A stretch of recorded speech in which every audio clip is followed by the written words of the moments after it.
Hello friends, mutton சால்னா அதுக்கு தேவையான ingredient எல்லாம் எழுதிக்குங்க. தனியா 2 டீஸ்பூன், சீரகம் பெரிய டீஸ்பூனில் 1 டீஸ்பூன், சோம்பு 1 டீஸ்பூன், அன்னாச்சி மொக்கு 1, ஜாதிபத்திரி பூ பாதி, 2 லவங்காய், 2 ஏலக்காய், கல்பாசி, மிளகு 30 மிளகு, ஒரு பெரிய டீஸ்பூனில் 1 டீஸ்பூன் கடலை, கொப்பரை 3 டீஸ்பூன், இஞ்சி உள்ள பெருசு, பூண்டு நிறைய, அதை விட 2 மடங்கு பூண்டு, கொத்தமல்லி, மெயின் இன்க்ரீடியண்ட்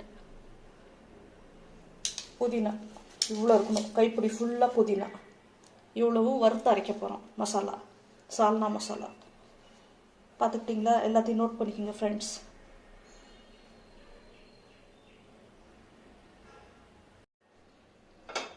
இப்போ ஒரு பேன் வைக்க போகிறோம். ட்ரை ரோஸ்ட்டு, ஆயில் ஊற்றாமல்ல, எண்ணெய் ஊற்றி 2 டீஸ்பூன் எண்ணெய். 2 டீஸ்பூன் எண்ணெய் ஊற்றியாச்சு. ஹீட் ஆகட்டும் பேன். பேனில் எல்லா பக்கமும் எண்ணெய் போடணும்.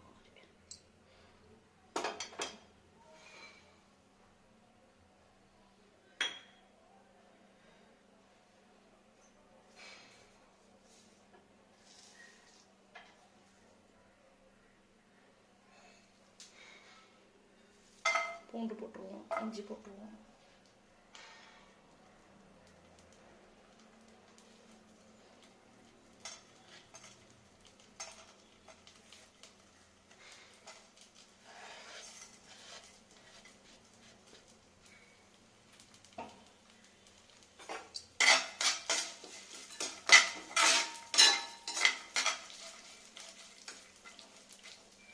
நல்லா ஃப்ரை ஆகட்டும்.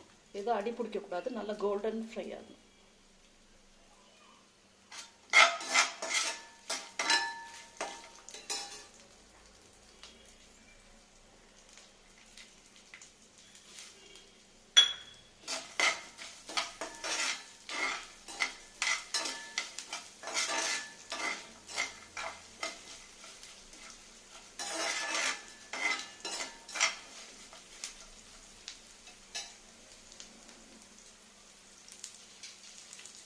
புதினா போட்டுங்க.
மிளகாத்தூள், சால்னாக்கு எவ்வளோ மிளகாத்தூள் இன்னும் 2 டீஸ்பூன் மிளகாத்தூள் போட்டுருங்க. அவ்வளோதான், ரெடி. இதை ஆறின விட்டு தண்ணி ஊற்றி அரைச்சிடுவோம். நல்லா வறுத்துருச்சு எல்லாம் பாருங்கள்.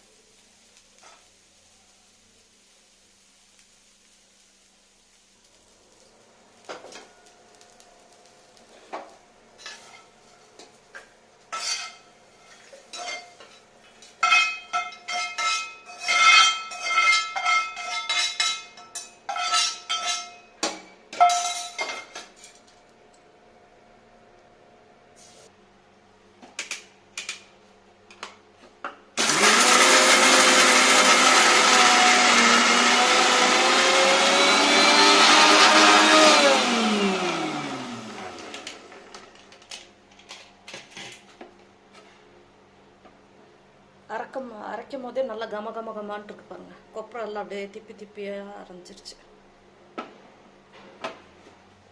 இப்போ தண்ணி ஊற்றி அரைங்க.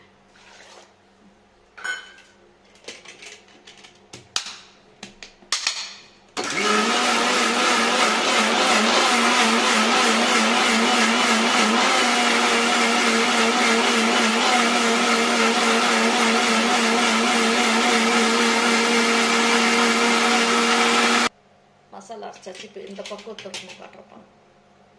இந்த மாதிரி இருக்கணும் மசாலா. அவ்வளோதான், மசாலா ரெடி.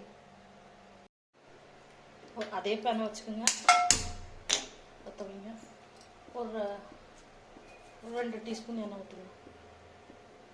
2 டீஸ்பூன் ஊற்றிடுச்சு. எதுவுமே போட தேவையில்லை. இப்போ எல்லாமே அந்த மசாலாவில் போட்டு அரைச்சாச்சு. இப்போ மட்டனை வதக்கி விட்டுட்டு குக்கரில் வச்சு விட்டுறலாம். பச்சை மிளகாய் போடலாம், கருவேப்பிலை ஒரு கைப்பிடி நிறைய, ஒரு இவ்வளோ பெரிய வெங்காயம் ஒன்று, பெரிய வெங்காயம் ஒன்று, பெரிய தக்காளி ஒன்று.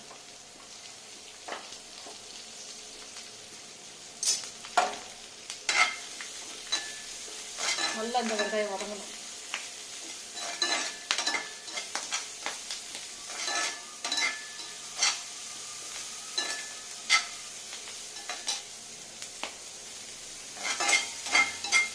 வெங்காயம் நல்லா வதங்கிச்சு.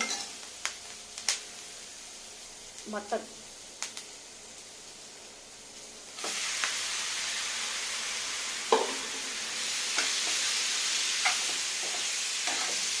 மட்டனை நல்லா வதக்கணும்.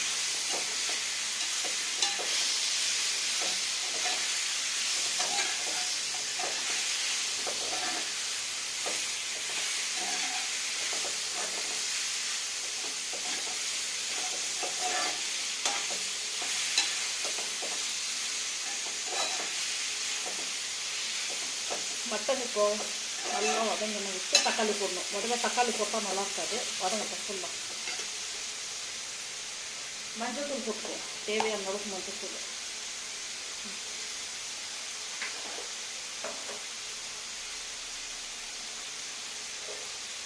கட்டன் சால்னா தேவையான அளவுக்கு சால்ட்டு.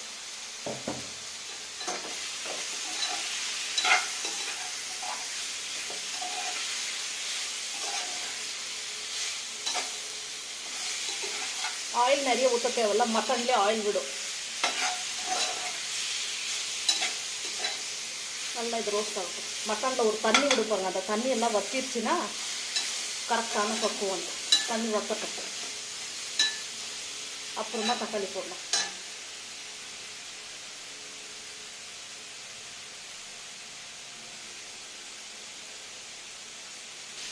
இந்த ஸ்டேஜில் இந்த கட் பண்ணி வச்ச ஒரு தக்காளி, பெரிய தக்காளி, அதை போட்டுருங்க. இது கையில் கசக்கி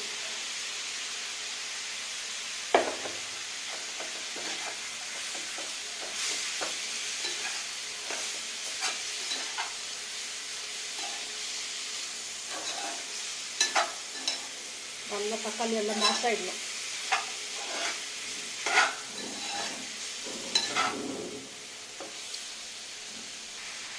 இந்த அளவுக்கு தக்காளி வதங்கி வரணும். பாருங்கள், மட்டன் கலரை சேஞ்ச் ஆயிடுச்சுல்ல. இப்போ நம்ம அப்படியே வறுத்து அரைச்சி வச்சிடலாம் மசாலா, அதை போட்டுடலாம்.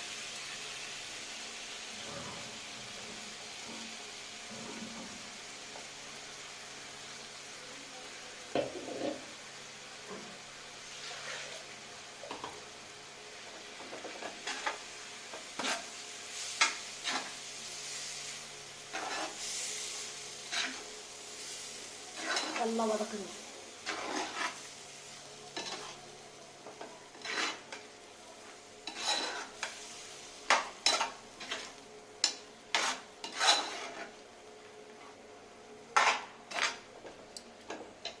சால்ட் பத்தாது, இன்னும் கொஞ்சம் சால்ட் போட்டுக்கோங்க. அப்புறமா ஜார்க்குள்ள தண்ணியை ஊற்றி எவ்வளோ தண்ணி தேவைப்படும் சால்னாக்குன்னு பார்த்து ஊற்றி.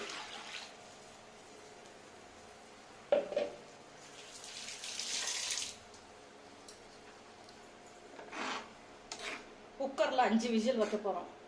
இது வதக்கட்டுக்கு தான் இந்த பேன். இன்னும் தண்ணி சேர்க்க போகிறோம். சால்னா தண்ணியாக தான் இருக்கும், கடல போட்டிருப்போம்ல. ஒரு கொதி கொதிச்சது இந்த குக்கருக்கு ஷிஃப்ட் பண்ண போகிறோம். பேனில் வதக்கியாச்சு, இப்போ குக்கருக்கு ஷிஃப்ட் பண்ணுவோம். குக்கரை வச்சுட்டு இந்த பேன் எடுத்து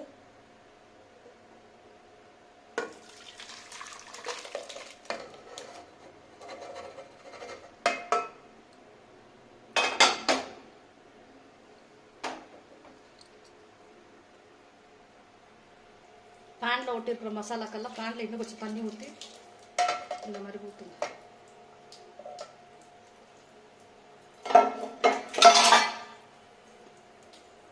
இப்போ நல்லா கொதி வந்த விட்டு தான் குக்கர் மூடியை மூடணும். மூடிட்டு 5 விசில் வச்சுட்டு 5 விசிலும் காற்று போன அப்புறம் தான் திறக்கணும். திறந்து விட்டு ஃபுல்லாக வெந்திருக்கான்னு பார்த்துட்டு வீடெல்லாம் கம கம கம கமன்னு இருக்கும். மட்டன் குழம்பு வாசம். குழம்பெல்லாம் மட்டன் சால்னா தண்ணியாக இருக்குது பார்த்தீங்களா? வேகத்துக்கும் நல்லா தண்ணி தேவைப்படும்ல. இன்னும் கொஞ்சம் ஜார் கழுவுன தண்ணி எடுத்து ஊற்றுங்க. மட்டன் வேக நிறைய தண்ணி இருக்கும். மட்டன் சால்னா கலர் இப்பயே தெரியுமே உங்களுக்கு. வெந்த விட்டு பாருங்க.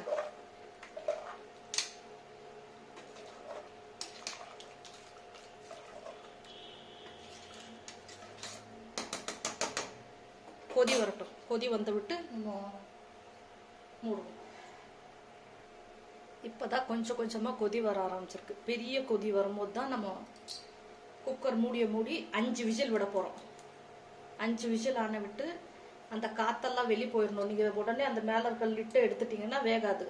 கொஞ்ச நேரம் விட்டுறணும். ஆற விட்டுட்டு அதுக்கப்புறம் இந்த லிட்டை இப்படி மேலே எடுத்து பார்த்தீங்கன்னா காற்று இருக்காதில். அப்போ ஓப்பன் பண்ணிடணும். ஓப்பன் பண்ணி பார்த்தீங்கன்னா உங்களுக்கு தெரியும். அப்பயும் கொதிக்க விடணும். ஒரு 5 நிமிஷம் கொதிக்க விட்டால் தான் அந்த சால்னா நல்லாயிருக்கும். பெரிய கொதி வந்துருச்சு. குக்கர் மூடி எடுக்கிறேன்.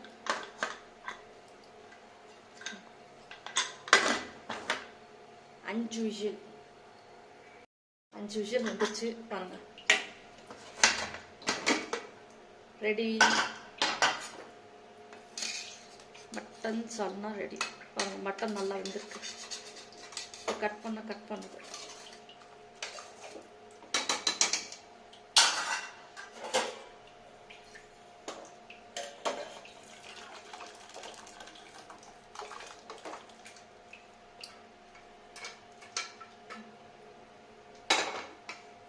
பாருங்க ஃப்ரெண்ட்ஸ், மட்டன் சால்னா ரெடி ஆயிடுச்சு.